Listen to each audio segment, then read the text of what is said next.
Hello, everyone. Welcome back to Roy English Talk. You keep forgetting English words you just learned, right? You write them down, you repeat them, and you feel like you've finally got it. But after a few days, gone. Like they never existed. That's frustrating, and let me tell you, you're not alone. I've been there too. So have millions of learners. You learn the word reluctant, feel proud, and the next week, someone says it in a conversation, and you freeze. What did it mean again? Well, today, that ends. In this video, I'm going to show you 5 super easy ways to make English words stick in your brain forever. And no, we're not doing boring textbook drills or spending hours memorizing lists.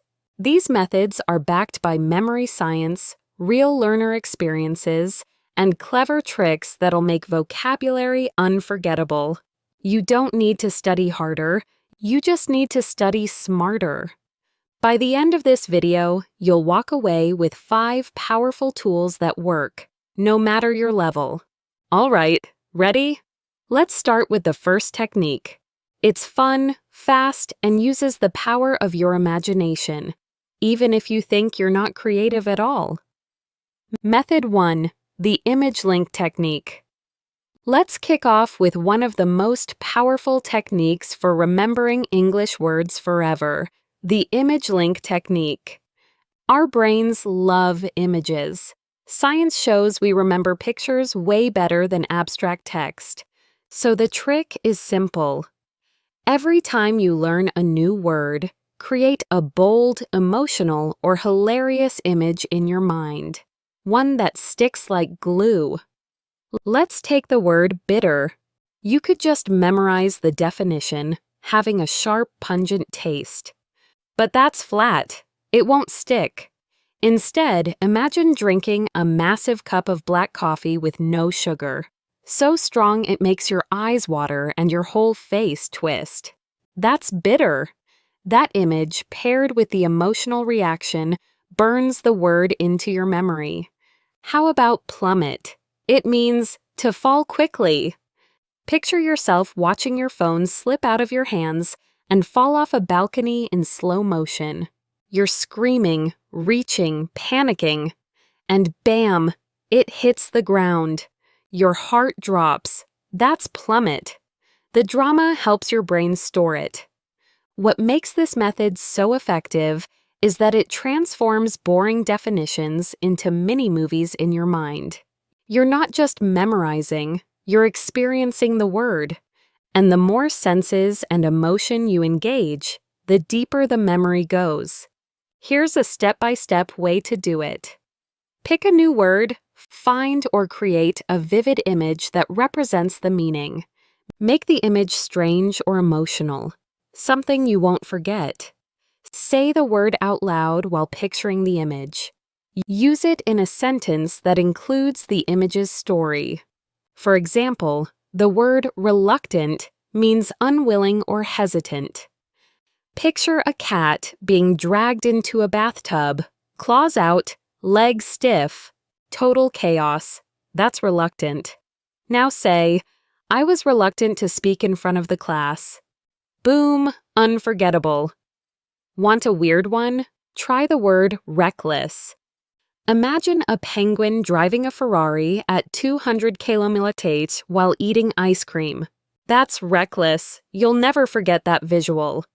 In fact, memory champions, the people who can memorize entire decks of cards in minutes, use this same trick. They link random data to wild images and place them along a memory path in their mind. You can do this too, but for English words. Even better, draw your image if you're a visual learner. Or act it out if you're more physical. Or tell a short story with it if you're verbal. The technique adapts to how your brain likes to learn. And one bonus tip, speak the word while imagining the scene. That activates multiple parts of your brain, auditory, verbal, and visual, creating stronger, longer-lasting connections. So next time you learn 5 new words, Don't just write them down. Build weird, dramatic, funny, even embarrassing images for each one. The weirder it is, the more your brain loves it. Remember, see it, feel it, live it. That's how words become unforgettable. All right, let's move on to the next technique. This one is all about timing and how a tiny 3-day habit can lock words into your memory for life. Method 3. Personal story sentences. This next method takes vocabulary from something out there to something deeply personal. It's called personal story sentences, and it's one of the most powerful tools to make English words stick emotionally. Here's the idea. When you connect a word to your own life, your brain pays more attention. Why? Because now it's not just a word, it's your story. Let's say the word is anxious. You could write a boring sentence like, he felt anxious before the exam, but instead, make it about you. Think back to a real moment. I felt anxious when I had to speak in front of 30 people at school, and my hands wouldn't stop shaking. That's real, that's emotional, that's unforgettable. The more you personalize it, the more your brain wants to remember it. It doesn't matter if the sentence is long or imperfect. The point is that it's tied to your memory. Here's how to use this technique. Take a new word. Think of a time that word described something in your life, even if it's just a small moment. Write one full sentence that includes that word and your experience. Here's another one. The word is regret. Standard sentence. She felt regret after making a mistake. Personal story version. I still regret not talking to that person I liked in high school. I missed my chance. That's a sentence that hits. And because it means something to you, it stays with you. You don't even need to stop at one sentence. You can write short mini stories. Imagine you're keeping a little diary, but using new English words as your emotional anchors. That small creative step activates memory, emotion, and language together. This technique also boosts your speaking and writing fluency because you're practicing real language, not textbook examples. You're building sentences you'd actually use. Want a fun version of this? Tell your story to someone else, even just one friend, or record yourself saying it. You'll be amazed how much more real that vocabulary becomes when you say it out loud and feel the emotion again. Here's a story from one learner named Felipe. He struggled to remember vocabulary no matter how many apps he used. Then he started writing tiny stories, just one paragraph, using 2 or 3 new words every day. They were silly, serious, or totally random, but always personal. 3 months later, his vocabulary doubled, and he remembered almost all of it. Why? Because he was no longer studying. He was living the words. So next time you learn a word like grateful, don't just learn the definition. Right, I felt grateful when my best friend surprised me with a birthday video from my family. That hits different, right? Words are just sounds, until they connect with your life. That's how they become yours. All right, get ready, because the next method might surprise you. It's loud, it's weird, and it uses your voice in a way most learners totally ignore. Method 4. Speaking it out loud. You might not expect this, but one of the most underrated ways to remember English words is saying them out loud. Yep, just speak. And not just once, but often, and with feeling. Here's why it works. When you speak a word, your brain has to do more than just recognize it. It has to recall it, produce it, and hear it.